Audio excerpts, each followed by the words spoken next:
Baik, Assalamualaikum warahmatullahi wabarakatuh. Pada saat ini saya berada di Kulon Progo, tepatnya dekat dengan Bandara Kulon Progo, Yogyakarta. Nah, hari ini saya coba berbincang-bincang dengan kepala desa yang sungguh luar biasa, terkenal di Jawa Tengah maupun tingkat nasional, dan sudah beberapa kali dari gubernur, dari Pak Menteri datang ke rumah beliau dan sebagai narasumber di beberapa kementerian, yaitu Pak Wiranto. Ya, nanti kita wawancara beliau seperti apa, kok bisa menarik daya tariknya menteri dan beberapa pejabat datang ke tempat beliau. Nanti kita dengar apa sih yang menjadi kelebihan dari desa tersebut. Oke, nanti kita dengarkan perbincangannya. Ya, saya akan mencoba berbincang dengan beliau. Dengarkan ya, nanti simak baik-baik. Terima kasih, saya Bang Sapri dari Kabupaten Tangerang, Provinsi Banten. Ya, terima kasih. Assalamualaikum warahmatullahi wabarakatuh. Kita dengarkan ya sama-sama ya. Pak Kades, coba ceritakan sedikit masalah terkait masalah desa digital di Krandegan, Kabupaten Purworejo. Silakan. Ya, perkenalan ya, saya Dwinanto, Kepala Desa Krandegan, sebuah desa kecil yang ada di Kabupaten Purworejo. Kira-kira setengah jam dari Bandara Jogja yang baru. Jadi memang kami saat ini sedang merintis ke arah desa digital. Jadi meskipun di desa, kita mencoba untuk kemudian menyesuaikan dengan tuntutan zaman. Karena digitalisasi ini sekarang bukan lagi sebuah pilihan, tetapi sebuah keniscayaan. Ada 5 hal yang kemudian sedang kita rintis dan kita lakukan terkait dengan itu. Yang pertama adalah kita membentuk yang namanya smart government atau pemerintahan yang cerdas, di mana kemudian kita mulai merintis dan menerapkan pelayanan online, kemudian pelayanan berbasis aplikasi dan seterusnya. Jadi warga bisa mendapatkan banyak hal dari situ, akses informasi, kemudian membuat surat menyurat dan seterusnya. Ini yang pertama, smart government. Yang kedua adalah smart society. Jadi meskipun di desa, kita mencoba kemudian tidak tertinggal dengan perkembangan zaman. Misalkan WiFi kita sudah lama punya sejak 2015, yang kemudian kita distribusikan ke masing-masing RT, dan sekarang kita distribusikan ke masing-masing rumah.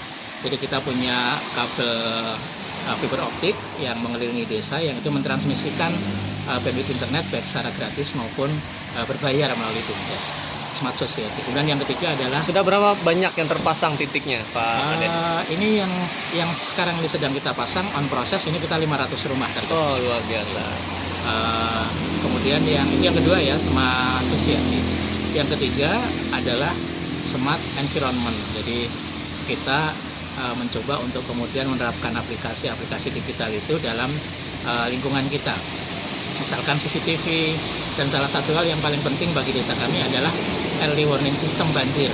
Karena desa kami ini desa yang sering banjir, sehingga kita kemudian membuat alat 4 titik, alat yang bisa memantau, mendeteksi dini datangnya banjir, yang bisa mengirimkan sinyal baik secara gambar, video maupun notifikasi di handphone. Jadi nggak usah ditungguin ya? Tidak perlu ditunggu. Dulu ditunggui, kalau musim hujan malam itu ditunggui, kalau sewaktu-waktu air meluap. Itu, mantap. Ya, itu smart government ya, kemudian aplikasi panic button dan seterusnya.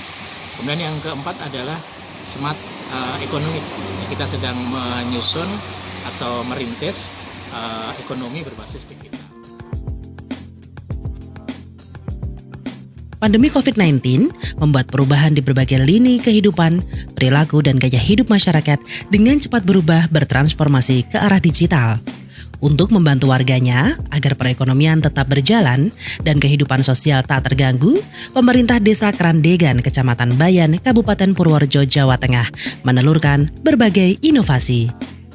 Membantu warganya yang berprofesi sebagai pengusaha mikro kecil dan menengah agar tetap bisa memasarkan produk, pemerintah Desa Krandegan membuat marketplace dengan nama tokodesaku.id. Melalui Toko Desaku, pedagang yang belum diberi keleluasaan berdagang di pasar tetap bisa memasarkan produk yang dijual. Digital marketing ini pun menjanjikan pemasaran bisnis yang sangat luas menjangkau hingga ke berbagai daerah. Untuk dapat memesan produk melalui aplikasi tokodesaku.id, konsumen hanya perlu mengunduh aplikasi di penyedia aplikasi Android, mengisi data akun, aplikasi pun bisa langsung digunakan. Toko Desaku ini dikelola oleh Badan Usaha Milik Desa atau BUMDes. Warga yang akan berjualan di dalamnya hanya perlu mendaftarkan ke admin BUMDes dan bisa mengelola sendiri akun yang dimiliki, baik untuk mengupload produk, mendeskripsikan produk, maupun menetapkan harga jual. Saat ini, setidaknya sudah ada 52 pengusaha mikro kecil menengah yang tergabung dalam marketplace Toko Desaku. Menjaga kehidupan sosial, normal berjalan, pemerintah Desa Kerandegan juga bertransformasi membuat inovasi pelayanan secara online dengan nama aplikasi Sipolgan atau Sistem Pelayanan Online Desa Kerandegan. Aplikasi ini didesain dengan konsep One Touch Service. Dengan satu aplikasi, warga bisa mengakses beragam fitur yang tersedia, mulai dari pelayanan surat menyurat, pengaduan, melihat daftar pemilih, berkomunikasi dengan perangkat desa, dan keperluan lainnya.